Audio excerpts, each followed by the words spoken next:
Good morning, good afternoon, good evening, wherever you are in the world. We are back with another Neurodiversity Stories. And guys, this is an absolute corker of a show. I am absolutely thrilled to have Justin Sternberg all the way from Texas, who is doing phenomenal work over there. And honestly, this is a real treat for you guys. So this will be the last Neurodiversity Stories for this year. Don't worry, we're not ending it.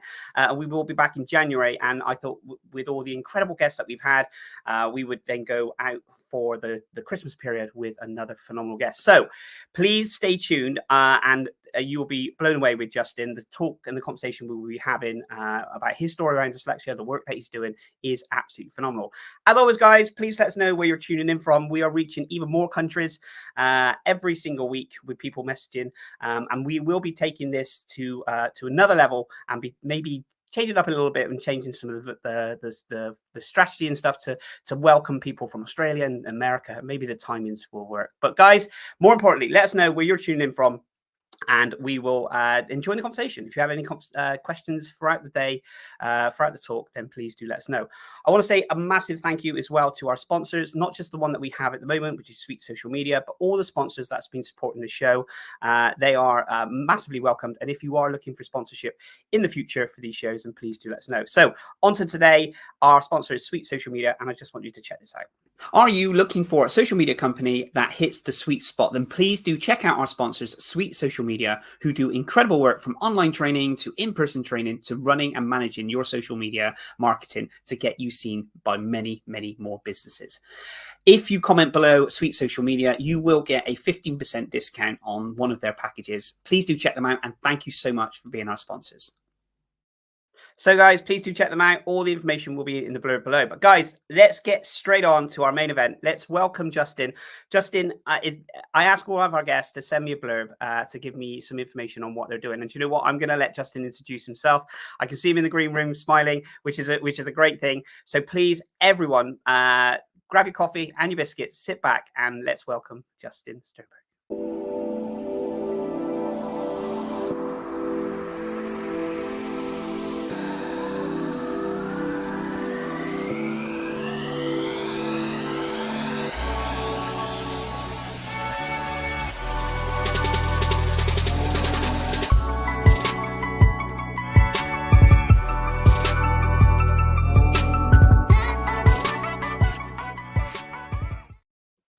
Very good morning to you, Justin. Very bright and early. I know your time, your place of the world.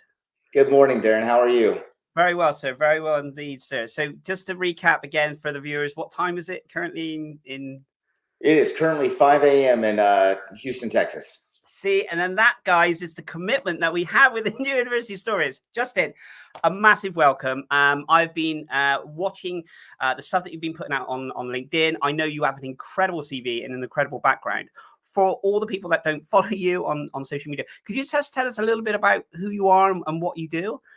Yeah. Again, my name's Justin Sternberg. I live in Houston, Texas, and I'm a TV executive producer. I've worked in the TV news space for ABC now for over 20 years. And it's kind of a far cry from where I thought I would have been when I started out. But it's been fun. I've produced everything from, your local TV news all the way up to specials from the last shuttle launch to the Houston Texans to Super Bowls to World Series runs. I mean, it's been a treat. I've gotten to see the world in a different lens than most people.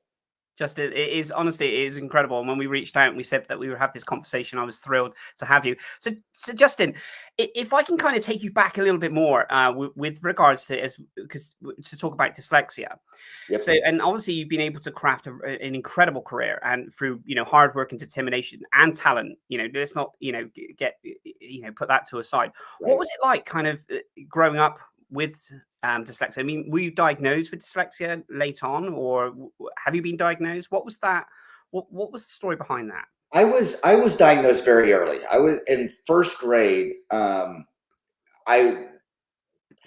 started like every kid, kindergarten, learning to read, write, stuff like that. And like every kid, you kind of just fit in and go. It's slow enough to where you can go and you kind of can mask any type of feels. But once I got into first grade and they really started pressing to learn to read and everything else, there was a definite difference in my learning compared to the other kids. My parents recognized that. So they got me tested and they were trying to figure out what was going on. And they determined that I had dyslexia. They determined, probably at the time it wasn't called ADHD, but probably some sort of ADHD. But they said, you know what? Let's put him on Ritalin. We'll just put him on Ritalin. And my parents put me on Ritalin, and they said I turned into a zombie. And they were like, "This isn't my kid." And the teacher said they pulled me off of it, and the teachers told them, they go, "You know what? If you do this, he's going to turn. There's a good chance that he's going to drop out of school. He's going to, never go to college. I mean, that's not even an option. There's no way.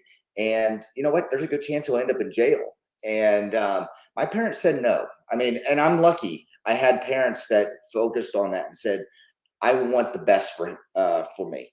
And I thank them for that, because I see so many kids these days that get pushed aside, slipped under the rug and everything else. And my kids were part of that.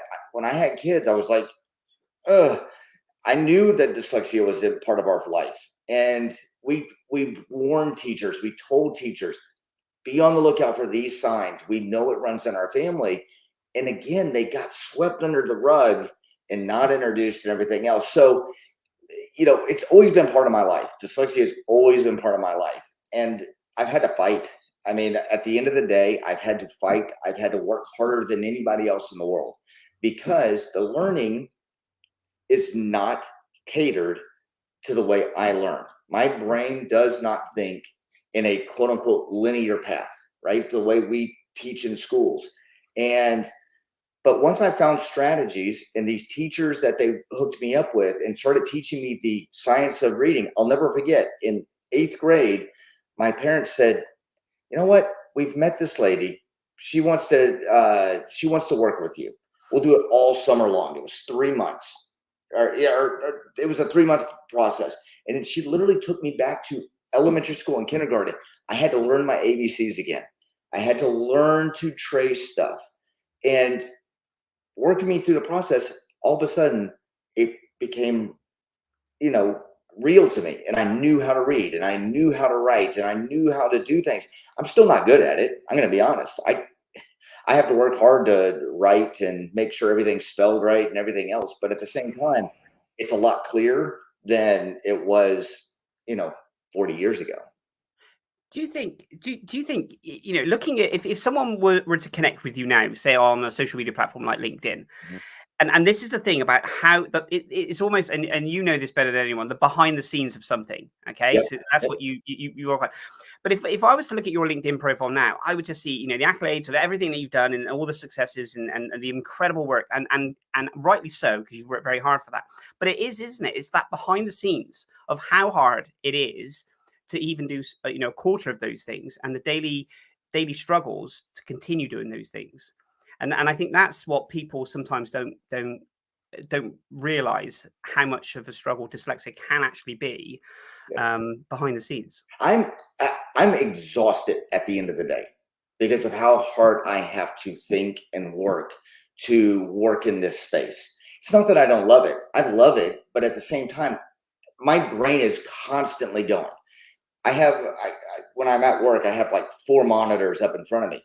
Always on my right-hand monitor is spell check or some sort of thing to help me make sure I'm correct. I work in the news business. Guys, I have to be correct. I have to have everything right. The spelling on the screen has to be correct. And we're held to that. And with somebody that really looks at a word and goes, did I spell that right? Copy, paste. Yes, it's spelled right. And then, or nope, you got to change it. That's the type of stuff, but that takes energy. And I don't think people realize a dyslexic's brain, a person that had ADHD, somebody in that neuro space has to work a lot harder in the back end or front end to happen what you see, whatever. Like, I mean, that's exhausting. I mean, I come home, my wife always tells me, she goes, you literally lay down and you're out. I mean, you're just asleep. But that's because I wear myself out during the day thinking in different ways. I can resonate with that so much in the sense of the pure exhaustion. And looking back in my school days, I always remember, just being the kid in the class that just didn't get it. Everyone around me just they put an equation up on the up on the board, and I wouldn't get it. They put some English text, some writing on there. I just wouldn't get it. And I remember just sitting there thinking, why don't I get it? And I would walk home from school with a migraine, and I'd actually feel, the analogy I'd always say that I felt like my brain was fried, and I would just always be exhausted. And I remember my parents thinking, he's got low in iron or something because he's just low in energy. And what I realized growing up, throughout the years, was it's just pure exhaustion. And I guess that's what you're saying. Once you're done, you're done. You have to you hit that reset button. It's almost like a battery charger. It just needs charging again. Yeah, I mean, literally the energy level goes from 100% to 0 by the end of the day. And there's at times where you just like, you know what, I'm going to sit down for a few minutes, and I just have to shut down. And I have to, whether I turn on the TV and watch something just mindless, or I go for a run. I mean, I've always said my mental health, my dyslexia relief is I'm going to go run, because I also think better when I work out. That's my outlet. That's my ability to think.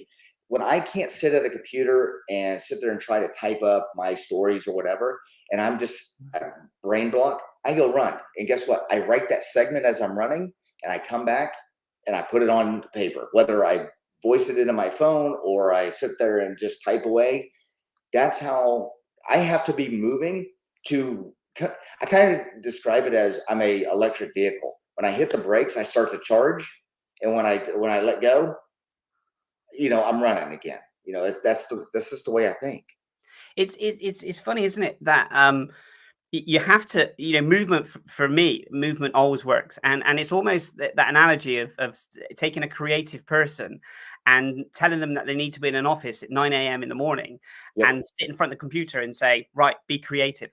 It's just, it's not going to work. Your creative ideas come from, I don't know, walking, running, exercise, in the shower, walking the dog, anything where there's movement involved. And it's great that you've mentioned that, Justin, because that's something that resonates with me. Whenever I'm getting a brain fog or something, I need to move.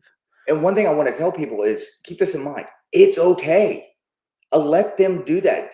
Don't pigeonhole somebody behind a computer if their most creative way of thinking is movement or doing something. Give them those tools, and they'll surprise you. They'll do great work. The problem is a lot of time, and we still work in this archaic world a little bit of, like you said, show up at 9 o'clock, sit behind a computer, type all day, go home. Why? Why do we work in that space? We've proven during COVID, we've proven during other events. Technology Day allows us to be anywhere and anything. Be in your space. And, working in a creative field that I do, what people see me, we kind of joke around. I'm doing laps. I'm walking around the building, or I'm going and having a conversation with one of my colleagues at their desk. And they're like, why didn't you just email me, Slack me, or do whatever? And I want to have a conversation with you. I get more out of having a face-to-face conversation with somebody than I do reading an email. Because you know what? Reading an email is going to make my brain hurt. If I do it too much. Yeah. So going into your kind of the work that you're in, especially working in the news, and it can be, I can imagine, a very, very high pressured environment, and very rewarding, but very high pressure moment. What kind of got you into that kind of that industry? What was it? What was your kind of love of creativity? Was it your the love of the work that you're doing? What kind of got you to where you are today? I've always been a storyteller. But it's always been me talking. Just Justin talks. Look, I have an imagination. Did you see this? And wow. And then I'm the kid that was out in the outfield playing baseball, thinking about the play that I'm going to make when the ball's hit to me, when the guy's on first base, and how I'm going to get everybody out and everybody's going to cheer. I would create stories in my head. And then as I grew up, I followed a local TV station up in Dallas where I grew up, and they had this storyteller. His name was John Pronk, and he was on WFA, and he he was what they call a multimedia journalist at the time. That's what he was, like one of the first people to go and shoot and write and edit all your own stuff. But he told these amazing stories of just people, and it just caught my attention. I loved it. And when I finally got into college, I was like, what am I going to do? I had no idea. I was like, okay, let me get through my core classes, which I hate. And once I get through that, you know what? I'm going to go check out this communication field. Let me see. I like to tell stories. Let me see it happen. I started volunteering for the TV station as a freshman at the school. And I was like, you know what? This is a lot of fun. I kind of like this. And I would be able to create these stories, and I would be like, that was really fun, and to be able to do it professionally, especially here in the States where it's a very competitive field, right? To get out of college and then go into TV, I started in a real small market and had to work my way up to the bigger market and then get into Houston where it's a large market. And you kind of had to it's a little bit of who you know, what you know, and what you know keeps you there type thing. But it was those being able to tell stories at this level is so much fun for me. So it's my outlet, right? If I get to tell you a story like telling you today these stories, that's fun for me. I love doing it. Do you think, which is incredible, and I think that's the key, isn't it? Do something that you love every single day, and it feels like, even though it's work, don't get me wrong, it's hard work, but it's joyous in that sense. Well, how do you kind of cope with going up through the ranks of what you were doing Yep. with your kind of, sometimes keeping, I guess, the dyslexia to yourself in some aspects? Mm-hmm. What was that like? Because you mentioned the analogy of putting something out on the news, Yep. which is far different to if I put out a social media post and it was spelling. I may get a few people, back in the day, I may Right. get a few people mentioned that the spelling was incorrect. But how do you deal with that kind of level of pressure, knowing that every day is tough, knowing that I know you've got the strategy with the spell check, Yep. but how do you deal with that pressure? It's hard. For many years, when somebody would write me and say you misspelled this, or it's an email, can you spell? Yeah, I mean you missed, or you. I got all those emails. Now I respond to those emails. Sorry, my dyslexia got me today. I'll be better tomorrow. Being able to do that is a huge relief, and it really kind of quiets the critics. I mean, honestly, that's been one of the toughest things for me, is having to be silent and not tell people because the fear that it would be used against me. And now I don't do it anymore. Like, I've gotten to the point where I'm like, you know what, enough's enough. If you're gonna push back on me, I'm gonna push back on you, and I'm gonna tell you that you're you're focused on the wrong thing. If you're worried about me misspelling an email to somebody or a Slack message, where's your mindset?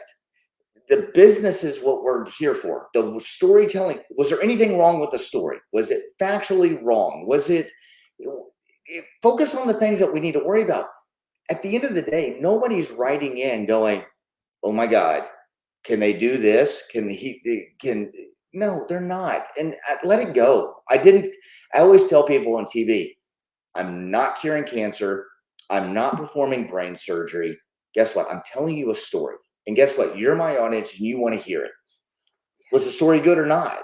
I mean, that's what it is today. We focus on these little minute things that don't really matter in the grand scheme of things. So move on.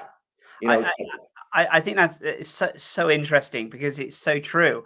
Mhm. When an email goes out or a piece of content goes out or something goes out, I think to myself, but is that all you took from that? Yep. Is that it?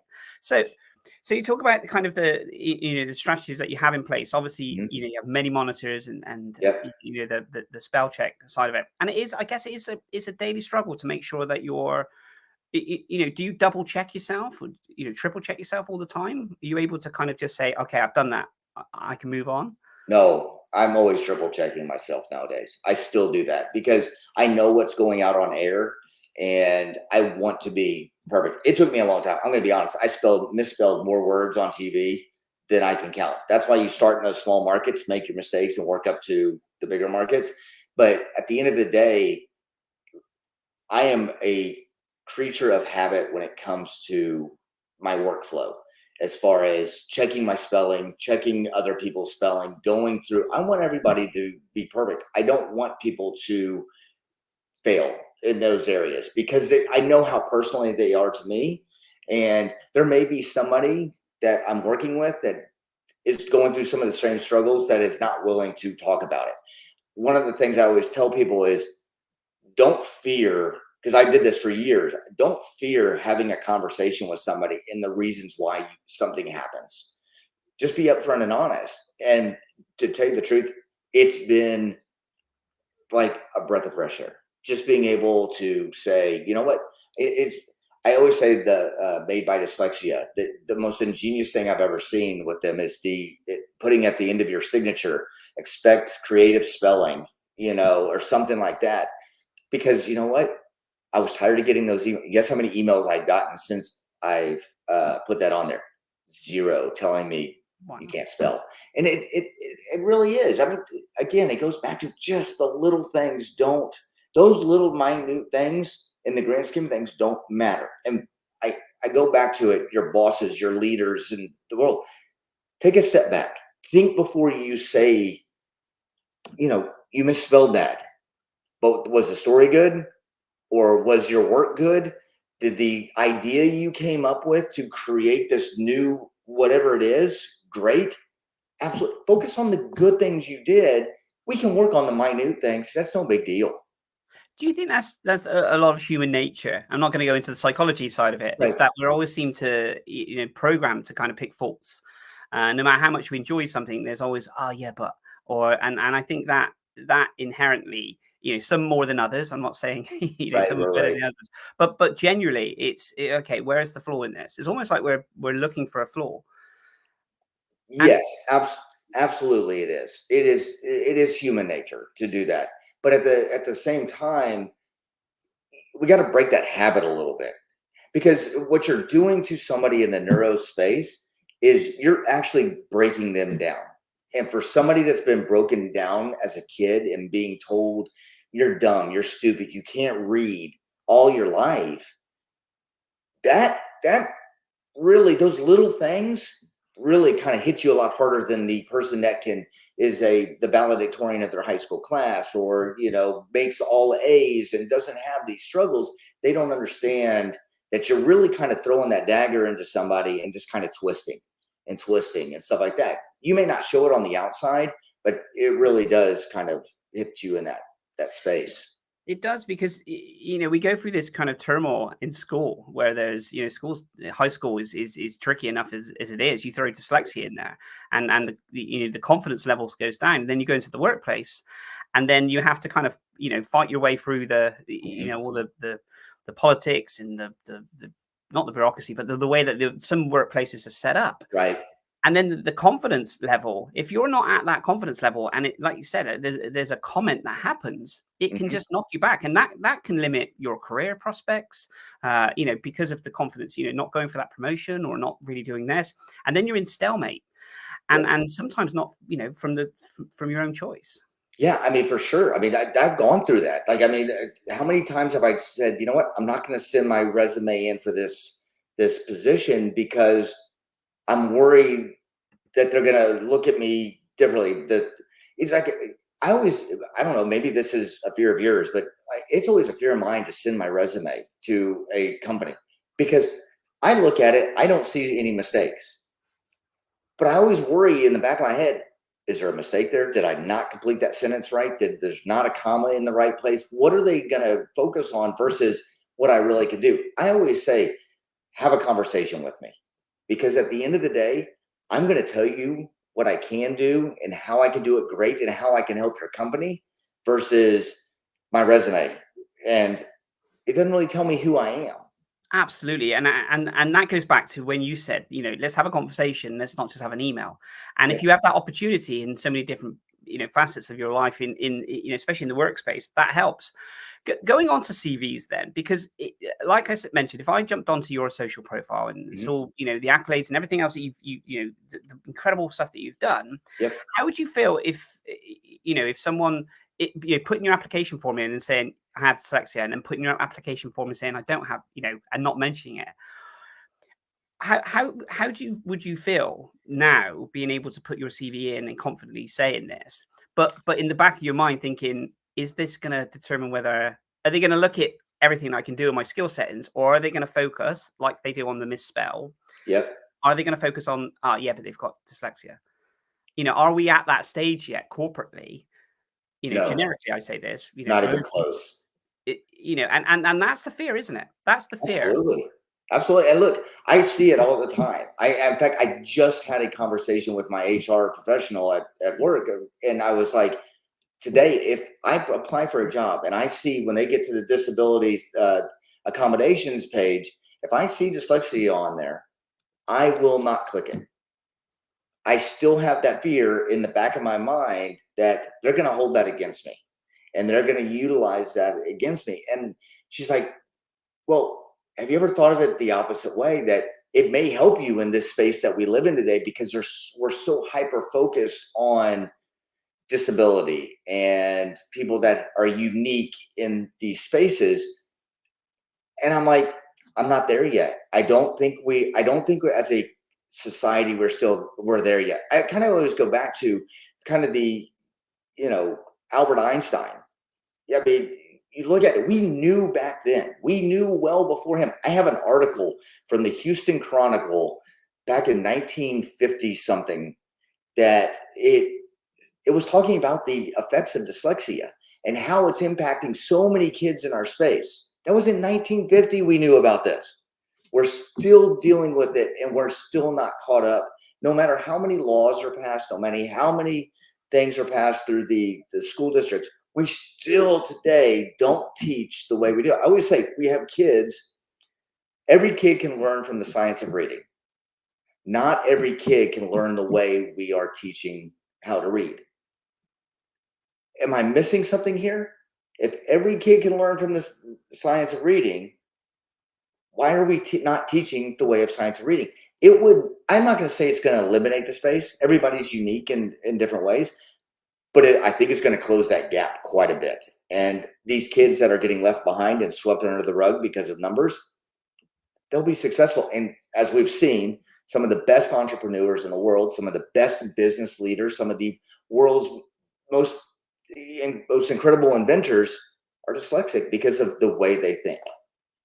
Do you think that adds, and before I go into this question, you're rightly so, it's mentioning that, putting that onto your CV and then getting the job. And then there is this thought in the back of your mind, am I getting this position because they're ticking a box and they're saying we're actually going to help, more disability into our workspace, or is it done on merit, the fact that you've done this? And I think the trouble is, being in the situation you and I are in with regards to our own kind of dyslexia, you'll always have that in the back of your mind. And no matter how much the organization says, well, actually, no, we've got you for merit, you will always think, okay, how does this work? And I think that's the tricky part, because we're not at that stage. Yes, you're absolutely right. I mean, it is always in the back of my mind. I don't want a position because I didn't earn the position. I want a position because I earned it. And I don't want all these other X factors taken into into that space that says, well, you know what, check, it's just, look at who I am, look at my work. And the other thing is, when you join the organization, if Made by Dyslexia and Kate Griggs has done and doing a phenomenal job. And I speak to Kate, and Kate's incredible in what she's done. And especially highlighting some of the billionaires like Richard Branson and some other you got Steve Jobs and Albert Einstein and everything else. And I think it's amazing because children can kind of really relate to this and be inspired. The other thing I find, especially if we're going into the workplace, sometimes there's this expectation. So say someone says, well, actually, Justin, we're going to take you on at this amazing organization, and we've seen that you're dyslexic. What we don't want is that, and because you have pure talent, I'd say pure talent, but obviously pure hard work and skill that's got you to that. It's not just a gift. You worked hard for that. But when you join the organization, What we don't want is that extra added pressure on top of you because you are dyslexic, and they say, "Well, he needs to be more creative. He needs, he's going to be this, and this." And I think that's the other balance, isn't it? Because you can deliver the role that you've done, tenfold, but the expectation, I guess, because you're dyslexic, may be there also, just in the back of your mind. Yeah, absolutely. I mean, think about it. Kind of the space we're looking in, and everybody's kind of thinking now. Well, if we bring in somebody dyslexic, I've heard they're real creative thinkers and they're able to change the world. Not every dyslexic is going to change the world. Let's just be honest. Everybody kind of works at their own level, and depending on the environment you're working in, is what you will create. You have to have realistic expectations. We're not going to all be Richard Bransons. We're not all going to be Steve Jobs. But at the same time, we may take your business to another level if given the right tools and kind of the bandwidth to be creative and think a little different. I always ask, I'm one of those people that always ask, why are we doing something the way we do something? And if the answer is, I don't know, it's the way we've always done it, I'm like, well, have you ever thought about doing this? Check. Or have you ever thought about doing it this way? And people kind of look at it and go, well, that's interesting. But here's where it gets interesting is people stop right there. They're like, they're not willing. I always say the people that are working in that linear mindset are not willing to take the risk. Whereas I think dyslexics, a lot of time, if given the ability and they're comfortable in that space where they're not going to be held accountable if the world was to come to an end type thing, they'll go for it. I mean, I don't know your thought process, but mine is, you know what? Let's just go. What's the worst that can happen here? You know what? We learned something, and I'm always willing to fail to learn versus not try and just kind of sit there behind the desk and wait for somebody to bring me my next meal. That's what it is. Absolutely. Do you think that mindset, in the sense that I'm happy to fail because I will learn from this and I will grow from this? Do you think that's maybe, and I'm again talking from my own experience in this sense, is that I felt throughout my younger years, I failed so many times in school and even in business when we've had different companies and everything else. There's been successes, there's been some failings, some learnings, but maybe because we've learned to take those hits so many times that although, it doesn't, make us non-avoid, as in we, don't care about it, but it's not something new. We know what failure is and we know what success is. Is that something that's happened with yourself, Justin? Do you feel that because you've had that, you can learn from it and implement? Absolutely. Yeah. I mean, all the failures I've had is through school has prepared me to be, I always kind of say it, I got a little stone around my heart a little bit, right? I mean, I got a barrier to where I can take hits and keep moving forward.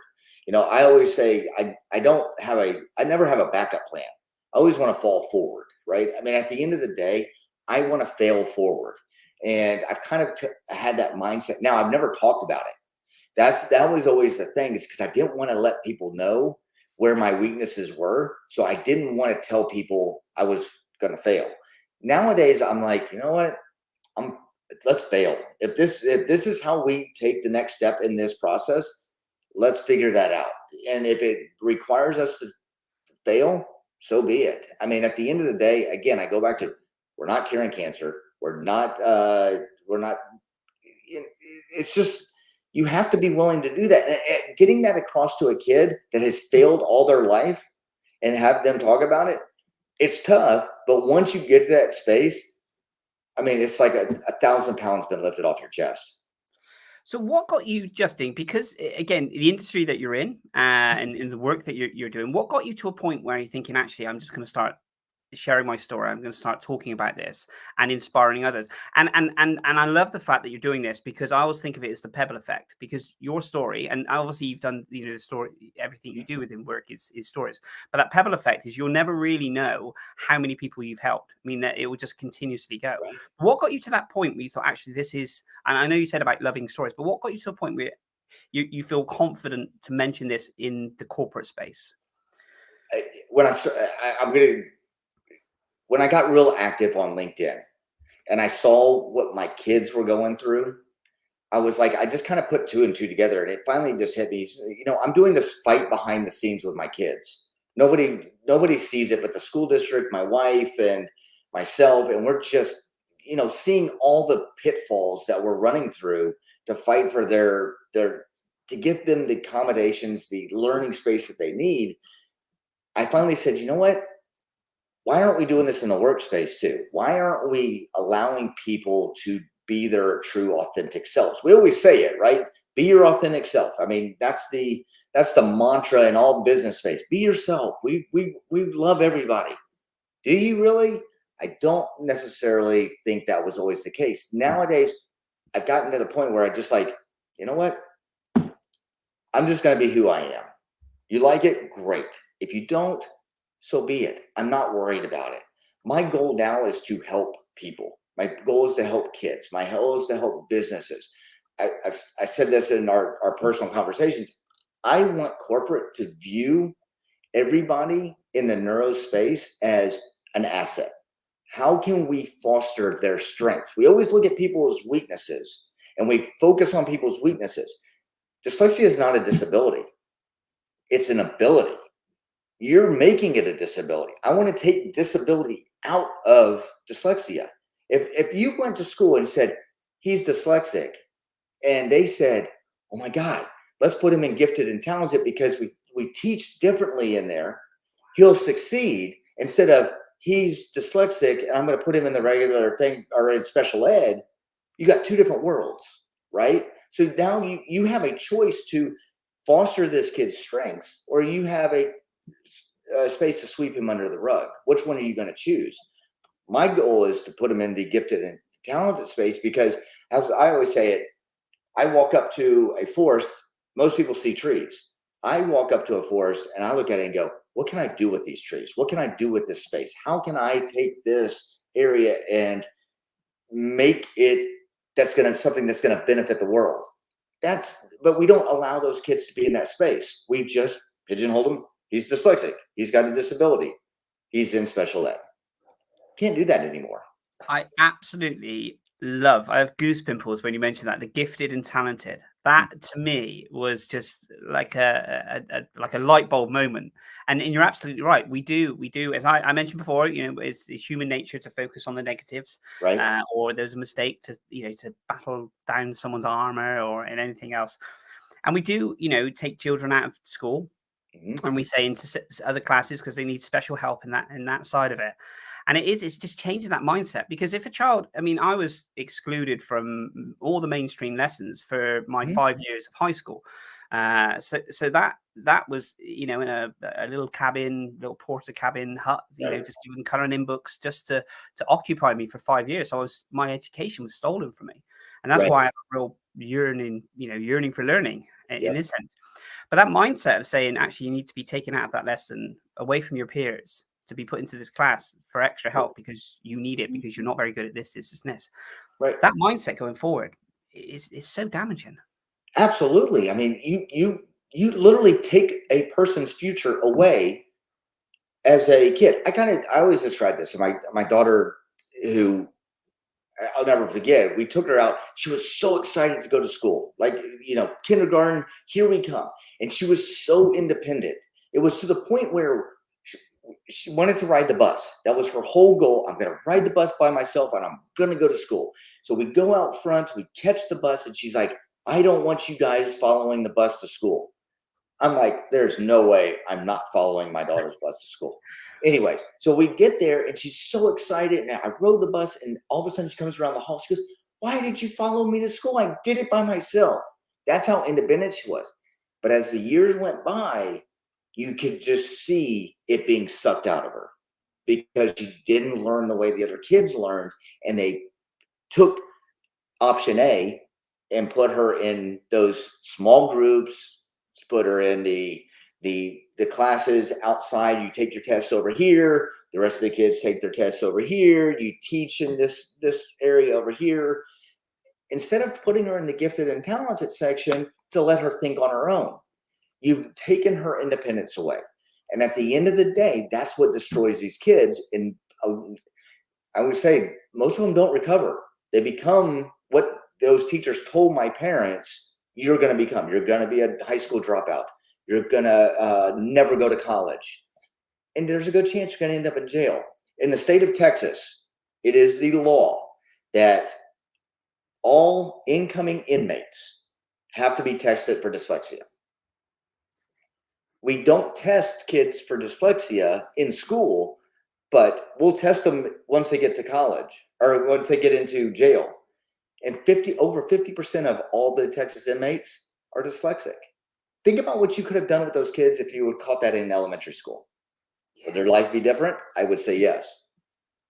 It's kind of, shutting the gate after the ball was being released, isn't it? Or the prevention Absolutely. cure. It's this, okay, the after, some of the help and support that could have happened, in the early years has taken this person now into into prison.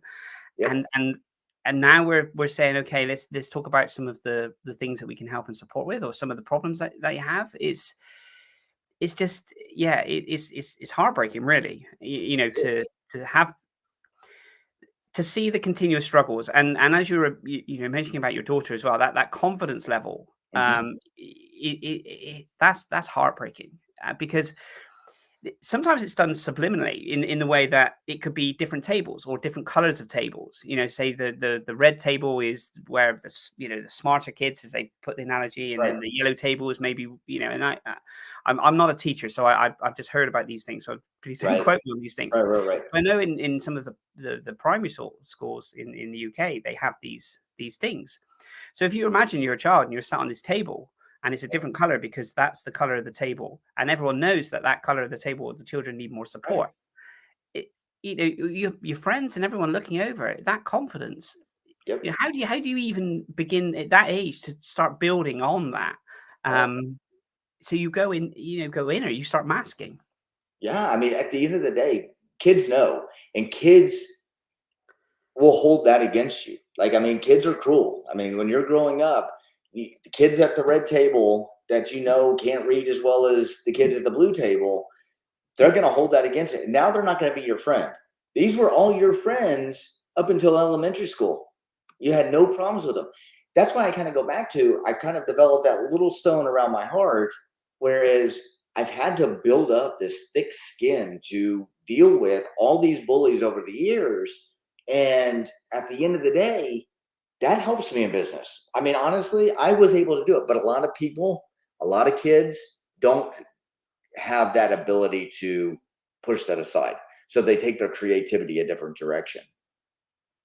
Where did that sheer, tenacity, that confident persona and the stuff that you do, what got you to that then, Justin? Because and don't get me wrong, I know everyone has their good days and their bad days, but you've been able to carve, from a difficult start to to very successful career, and then what you're doing. What was that like for yourself?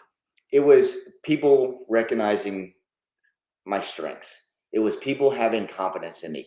While I didn't have a lot, it took one person, one coach, one teacher, somebody to inspire me. And in high school, middle school, I had one teacher. His name was Mr. Murder, right? He was the hardest science teacher in class. And he recognized that I had ability, and he knew that I struggled. But at the same time, he was like, you know what? He's really good at science. If I help him do this, or if I give him this tool, and he recognized that, and he helped build that. Then I got to high school, and I was always in sports. I was always athletic. I was always able to do stuff.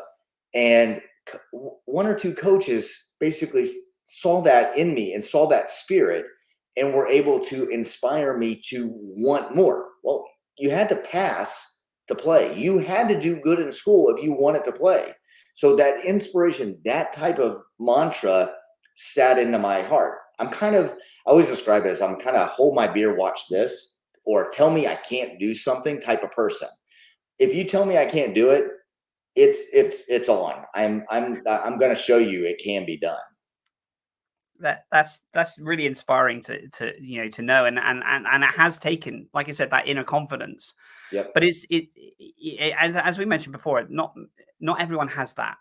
Right. And I love the fact that you mentioned about having someone who believes in you. And it's those moments, isn't it? When someone Yep. believes in you more than you believe in yourself. Yep. And you reflected on the actual teacher, the name of the teacher and what they did. And that's the impact that people can have on your lives. And then Absolutely. really not knowing how important that at that point of your life, how important that person was. Yeah. I To mean, look, the important, I always kind of say it with my kids. I always say they need that one person. And that one person, it can't be your parents. Your parents are your parents. They're gonna push you in different trays. They're gonna tell you what you need to do and tell you how to do it and everything else. But that one coach, that one teacher, that one religious leader, that one whoever is going to inspire it, and they're going to follow. I saw it with my daughter. She found her one person in when we moved her over to her new high school. That one person she still keeps in contact with today. She's been in college now for her first semester of freshman year. She comes back and visits teacher, and she shows her always, here's what I'm doing. Look what I'm doing. It's so great. And that teacher pushes her to go beyond her stuff. She got to the point where she was torn down, where she wouldn't take that next step. But once she got over that line, she would thrive. But it took that confidence to be able to, and we're seeing her be able to do that now because of that one person. My son, it's with sports with him. And I always kind of say, he needs that one coach. He needs those coaches to tell him, and they're raising him at this point type thing. They are the ones that are inspiring him. And he knows, if I don't do this, I'm not going to be able to do this. So now his confidence is building and seeing that type of stuff.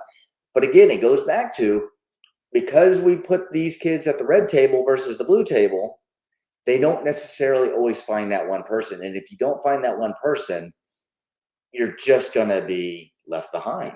It's so powerful, Justin, because I've spoken to countless amounts of people over the years, and I always find it really heartwarming when they start speaking about, and then sometimes they don't know it's that person, and when you mentioned, I remember my person, it was this. I remember, school for me was really difficult growing up, and lots of different things going on. But when I hit the workplace, it was 4 years into the workplace, I met a manager who was just absolutely phenomenal, and he was just so calm, and he was just so. He was inspirational, but it was his guidance that took me really, like surpassed whatever career path that I would want in the retail sector. I mean, it just kept going and going and going. And I still kept talking to him, even when I moved in different stores and different things. And for years, I just kept, I would just send him a little text and just say, I'm doing this. And he's like, it's always positive. Right. He would tell me, but he would always tell me where I went wrong, but he would give me it in a way that it wasn't, confrontational in any way, shape or form. But it was just, I will always respect that the guidance that this person gave me, and they did not have to do that. And I think it's inspiring if we can find that one. And you're right, in the sense it grows with you, right? It was my middle school teacher, then it was my coach in high school, then it was a teacher in college, and I'm the same way. I have a leader that I look up to at my office, that I'm learning from, and I'm always learning, and I'm willing to share more with him than I am with others in there because of that ability. And now I want to be able to take that to others. I mean, at the end of the day, the goal is to foster people where they want to go. I always ask people when they're going through the hiring process, or they're going through some sort of struggle at work, what do you really want to do? If this isn't what you want, what do you want to do? And how can I help you get there? Whether you want to go to a bigger market, you want to be in New York City versus Houston, Texas. How do I help you get there? That's always my goal. And I just think that comes with being in that neuro space, that dyslexia, or people. We want to help people. That honestly excites me more than telling the stories. It's seeing people's success. I thrive off of that. Nothing makes me happier than seeing somebody that I've worked with succeed where they want to go. But a lot of leaders just kind of don't do that. And I think having leaders in that neurospace, and I kind of use that Richard Branson kind of attitude, right? Is he's kind of like, that's a good idea. Here, go. We don't get a lot of that. It's a lot of managers are like, I need you here at this time and I need you to do this. It's due by 5 o'clock. That doesn't really inspire. Let's inspire people and you get more out of them. Asking that question, you know, what is it you want to do? How can I help you? You know, and that light bulb moment. I've done, you know, I've gone into lots of different schools over the years and spoken to over 120,000 students over many years, and different students. Doing school talks and everything else was you know, very rewarding and very inspirational. But the most amazing thing is it's the questions afterwards that someone comes up, and I'm sure you've had that, where someone asks you a question. And I always remember someone talking about business, and they were saying, you know, I'd like to start a business. And then when you start diving into this and asking the questions, and I remember one of the questions I said, where would you like your business? And they said, well, I live in this area, I'd like my business there. I said, what other countries would you like your business to be in? And their mind just blows. And it's just a simple question, because it's a growth mindset. Right. And asking those questions, you could just see it, that they're thinking, oh yeah, I could. Like, why not? If you put the hard work and the dedication, you learn how to do it, then, and that's what you want, why not? But it just made me think, when you mentioned that, Justin, about asking those questions is so key. Yep. I mean, those light bulb moments come with people in that neurospace too. Think about it. We ask a lot of questions, but at the same time, people ask us questions, which triggers another answer and another idea and another thing. Again, it goes back to it. And it's just fostering that strength versus the disability. I may not be able to spell real well, but I'm going to create a product. I'm going to create a idea that will change the way we do things if you allow it to happen. What would you like to see more of in the workplace going forward? You know, we've evolved massively, I guess, you know, from 10 years ago, but there's still huge amounts to do. What would you like to see more happening within the workplace from the neurodiverse point of view? I would love for leaders to truly foster their strengths and allow them the space to do this. I always see more pushback than I see push forward. And, you know, they're not, I think they need to understand that they're not doing this because they want to. This is who they are. They have the problem is somebody in the neurospace that is, you know, they have light bulb moments, right? To a leader that is pushing back. But if you open that door and allow them to think the way they think and truly listen to them. How many tables have you sat at where you come up with an idea and people just kind of look at you and go, what are you talking about? And it's not because they don't like the idea. It's because they don't know how to execute the idea. If you allow that person to get the bandwidth to execute that idea, it's going to be a whole different world. And I think a lot of leaders squash that a lot of times. So I would like to see in business leaders recognize that this is a asset versus a disability. And if once they do that, it's going to open up doors. And again, use examples. There's so many strong entrepreneurial dyslexics and people in the neurospace world. I mean, Elon Musk, for crying out loud, you know, as much as he is totally out there, he literally is proving, if you hold my beer, watch this moment, that's the type of person that if you give them the bandwidth, they're going to change the world. And I just think businesses need to recognize that and do it. And that's why I hope I have an impact on not only telling my story, but also with my business, my group, how I can do it better. You know, that honestly, I fully support everything on that, and you're doing incredible work in the, you know, in the sector that you're in. And I know that your voice, especially in your industry and everything you're doing, will speak volumes on a global scale. So I can't thank you enough for taking time out today to speak with us. Justin, if people want to connect with yourself, how do they do that? I'm on LinkedIn at Justin Sternberg on LinkedIn, and then that's the best place to reach me. I mean, I do all my thinking on LinkedIn, so to speak. And if you have any ideas, you want people to speak or talk about, tell your stories for other businesses, or just in general, come talk to kids and help foster kids, stuff like that, let me know. I'm very active, obviously, on LinkedIn, but I'm also trying to get change, and in here in the United States, and especially in Texas. Wonderful. Justin, it's been an absolute honor and a pleasure speaking with you. I wish you the very best. And thank you so much again for taking time out to speak with us on University Stories. Thank you, Darren. I appreciate it. I really do. This is an honor being able to talk to you. Bless you. We'll speak to you again soon, Justin. Thank you. Have a good one. Bye-bye. Bye-bye.